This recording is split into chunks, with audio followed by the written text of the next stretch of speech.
Saya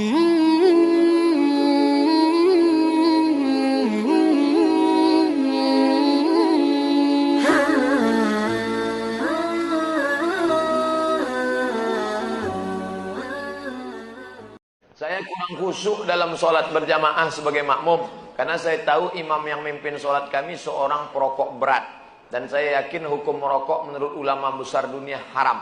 Apa yang harus saya lakukan Pak Ustadz? Merokok menurut Syekh Muhammad Nasir Farid Wasil Mufti Mesir haram.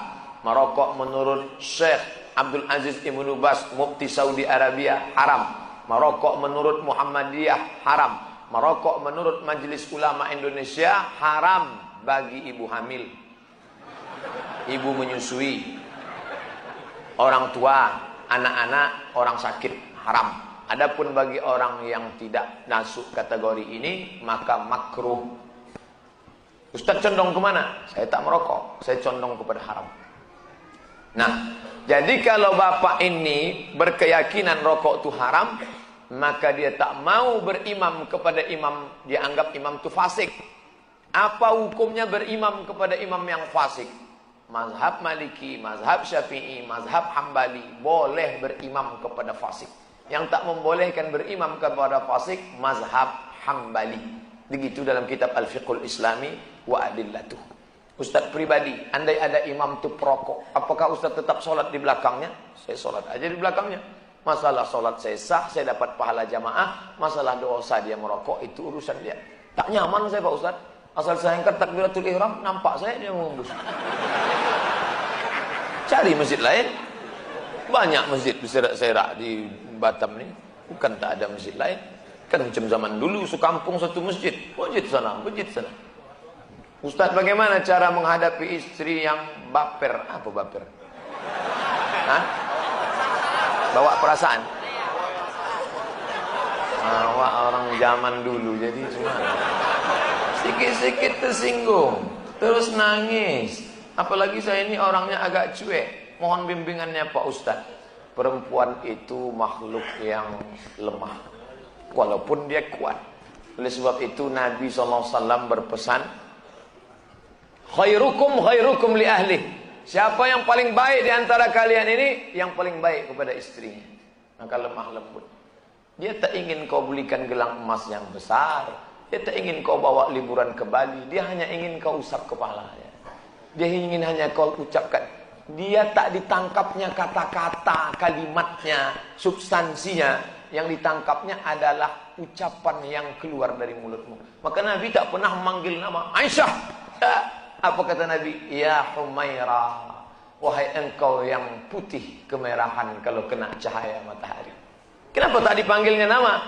Ya Aisyah, biasa. Tapi kalau dipanggil Ya Humaira, wahai engkau yang cantik putih kemerah-merahan. Pak Ustaz, boleh saya panggil bini saya Ya Humaira? Boleh. Tapi dia tak putih Pak Ustaz, apa-apa. Apa-apa. Menyenangkan hati orang, apa pula salah? Jangan terlalu jujur. Bini tak panggilnya Ya Hajar Aswad. Ngamuklah orang. Istri saya mu'alaf. Dia kepingin sekali pakai hijab, tapi ibunya tak senang. Gimana Pak Ustaz? Sementara surga di bawah tapak kaki ibu. Ibu yang mana?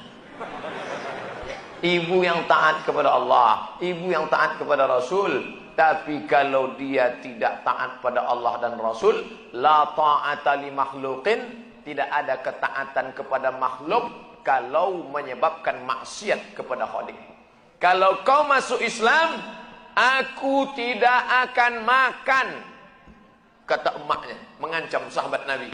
Kalau kau masuk Islam, aku tak akan makan.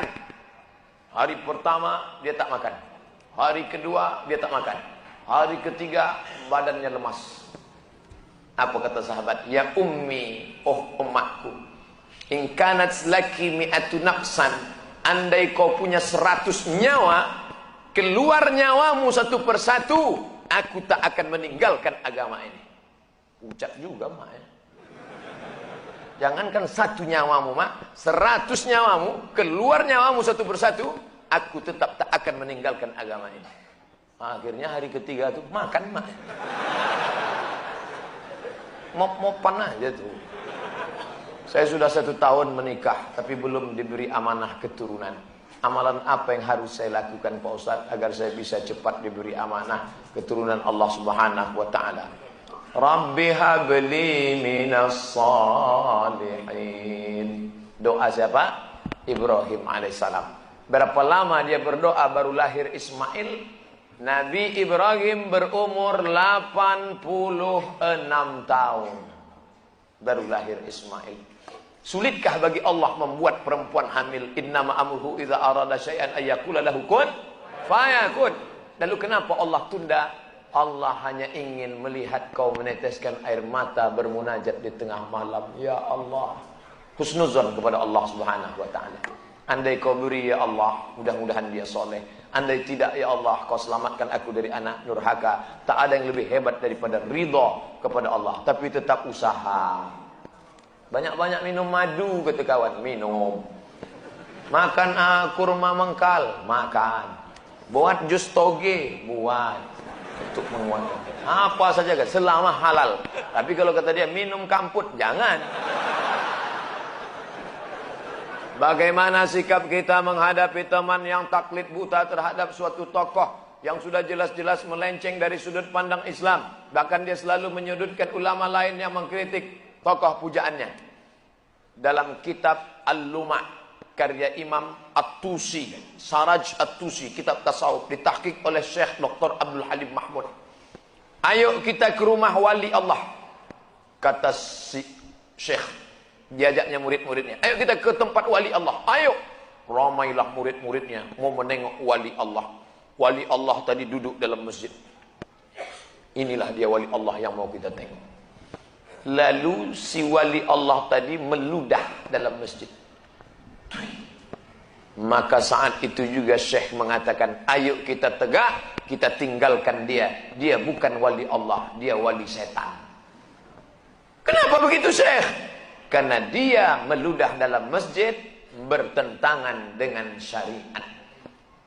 Idza ra'aita ar-rajul, kalau kau tengok ada orang yamshi 'alal ma', bisa berjalan di atas air, yatiru fil hawa, bisa terbang di atas awan, la taghtar, jangan kau tertipu karena setan bisa melakukan itu.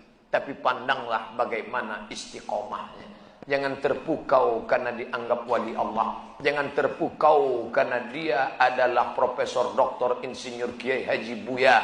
Jangan terpukau karena dia terkenal di YouTube, fanpage, Twitter, BBM, WhatsApp. Tapi pandanglah istiqomahnya sholat berjamaah. Pandangnya dalam amar ma'ruf nahi mungkar. Kalau kau sesuai dengan Quran dan Sunnah, ku ikuti. Tapi kalau tidak, ku tinggalkan.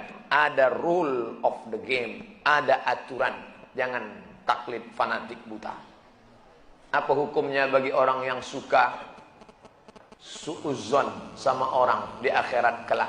Ya ayyuhalladzina amanu, hai orang beriman, ijtanibu katsiran minadh-dhann, jauhilah prasangka, inna ba'dadh-dhanni itsmun, karena sebagian prasangka itu dosa. Nampak orang wajahnya cemberut, sombong dia sekarang, mentang-mentang sudah kaya. Dulu senyum sama saya, dekati dia. Kok kenapa? Tabayun, jangan mudah. Ini langsung update status, sombong dia sekarang. Datangi salam. Kok kenapa cemberut dari tadi? Kita kan lama berkawan. Itulah aku sedang ini. Kenapa? Ngomonglah. Udah sebulan nih. Kenapa sebulan? Tak bisa kentut. Patutlah. Ayo aku bawakan ke dokter sana. Begitu dibawa ke dokter, kentut aja dia tiap hari. Bagaimana bila seorang ibu menjadi suatu kebiasaan menyumpahi semua anak-anaknya? Apa hukumnya? Ya Juraij. Ada ahli ibadah namanya Juraij. Ya Juraij. Dia tak menjawab. Ya Juraij. Dia tak menjawab. Ya Juraij. Dia tak menjawab. Sampai yang ketiga tak menjawab. Apa kata emaknya? Allahumma la tumitshu hatta turihi wujuhal mumisat. Jangan matikan Juraij sebelum matanya melihat wanita tunasusila WTS PSK. Ahli ibadah anaknya. Tak mau menjawab sambutan emaknya karena dia anggap lebih mulia menyembah pada Allah. Kata emaknya, jangan matikan dia ya Allah sebelum biji matanya menengok wanita tunasusila. kalah doa anak ahli ibadah karena doa seorang ibu. Apa yang terjadi? Tak lama sesudah itu perempuan hamil pengembala kambing. Terus ditanya, kau hamil kenapa? Karena Juraij. Dihancurkan mereka tempat ibadah Juraij, Bani Israel. Lalu kemudian mereka tangkap Juraij. Juraij, ternyata kau penipu pembohong. Katanya kau ahli ibadah. Nih pengembala kambing hamil, kau berzina sama dia. Kata Juraij, jangan kalian bunuh aku. Tunggu sampai anak lahir. Setelah anak lahir diadakan sidang. Lahir anak, ditusuk Juraij telunjuknya ke pusat. Ya ghulam, hai anak kecil, man abuka? Siapa ang? Bapakmu siapa? Who is your father? Bapakmu siapa? Apa jawab anak itu? Ra'il ghanam, bapakku pengembala kambing. Apa makna kisah ini? Allah mau menunjukkan mata Juraij akhirnya menengok wanita tuna susila. Maka kalau marah sama anak, jangan bilang, hei hantu, hei setan. Jadi hantu, jadi setan dia. Kalau marah sama dia, hei Gubernur Kepri, hei anggota legislatif, insya Allah jadi dia. Paling tidak jadi calon, jadilah.